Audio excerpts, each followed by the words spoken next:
খানাখন্দে বেহাল দশা রাঙামাটি পৌরসভার প্রায় সব সড়ক, ফলে চলাচলে চরম ভোগান্তিতে স্থানীয়রা। এ বিষয়ে আরো বিস্তারিত জানিয়েছেন জিয়াউল হক।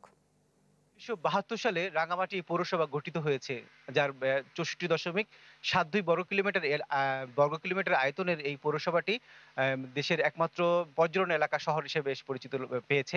এবং এই সড়কটি আসলে বিভিন্ন পৌরসভার অলিগলি সড়ক রয়েছে, যা দীর্ঘ প্রায় ২ বছর ধরে এই পৌরসভার অলিগলি সড়কগুলো সংস্কার করা না হওয়ার এবং নতুন সড়ক নির্মাণ না হওয়ার ফলে যে সড়কগুলোর আসলে বেহাল দশা তৈরি হয়েছে। বিশেষ করে রাঙামাটির কাঁঠালতলী, টিটিসি সড়ক, হাসপাতাল এলাকার সড়কটি, সেটি আসলে সবচেয়ে বেশি বেহাল দশা আমরা লক্ষ্য করেছি। যে হাসপাতাল এলাকার যে সড়কটি রয়েছে সেটি আসলে পিচ ঢালা সড়ক হলেও সে জোড়াতালি দিয়ে পৌরসভা দীর্ঘদিন ধরে সেটি আসলে সংস্কার করে যাচ্ছে। তারপরও সেই সড়কটি সংস্কারের যে অবস্থা সেটি আসলে চলাচলের অনুপযোগী হয়ে পড়েছে বলে সেখানকার যে সড়কের যে চলাচল করে যাত্রী এবং হচ্ছে সিএনজি চালক তারা আমাদের জানিয়েছেন।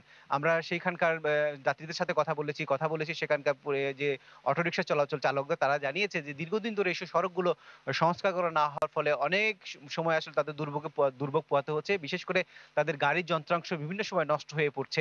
এবং তারা যাত্রীরা যেটি বলছেন, আ এই অনেক সময় এই হাসপাতালি সড়কটি দুর্ভোগের কারণে পথেই অনেক প্রসব বেদনা নিয়ে রোগীর পথেই আসলে সন্তান জন্মদিন হয়েছে বলে তারা আমাদের জানিয়েছেন। এটা হাসপাতাল রোড সবচাইতে ভালো থাকার কথা, কিন্তু এই হাসপাতালের রোডের অবস্থা দেখেন, এটা একদম ইমার্জেন্সি পর্যন্ত। এটার জন্য তো অসুবিধা হয়। এমন এই জায়গাটা রোডটা হচ্ছে অনেক যাবত ধরে এরকমই কাজ করে না, ভাঙা জায়গা গাড়ি চালাইতে তো কষ্ট, গাড়ির কষ্ট, নিজের কষ্ট। এই জন্য আমাদের জন্য অসুবিধা হচ্ছে আর কি, ভাঙাচোরা গাড়ি ঘোড়া। রাঙ্গামাটি পৌরসভার সাথে কর্তৃপক্ষের সাথে আমরা কথা বলার সুযোগ হয়েছিল। তারা যেটি বলছেন, যে লম্বা সময় আসলে রাঙ্গামাটিতে যে বর্ষাকাল চলছে, এই বর্ষার কারণে অনেক রাস্তা তারা সংস্কার করতে পারছেন না।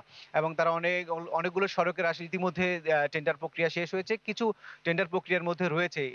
এই টেন্ডার প্রক্রিয়ার এবং বর্ষাকাল পানি যদি কমে যায় এবং বর্ষা যদি একদমই থেমে যায় এবং সামনে শীত মৌসুমে তারা বলছেন যে নতুন করে সব সড়কগুলো সবগুলো সড়কেই সংস্কার কাজ ধরবেন এবং আশা করছেন যে আগামী ডিসেম্বরের মধ্যে যতগুলো ভাঙা সড়ক সবগুলো তারা ঠিক করতে পারবেন।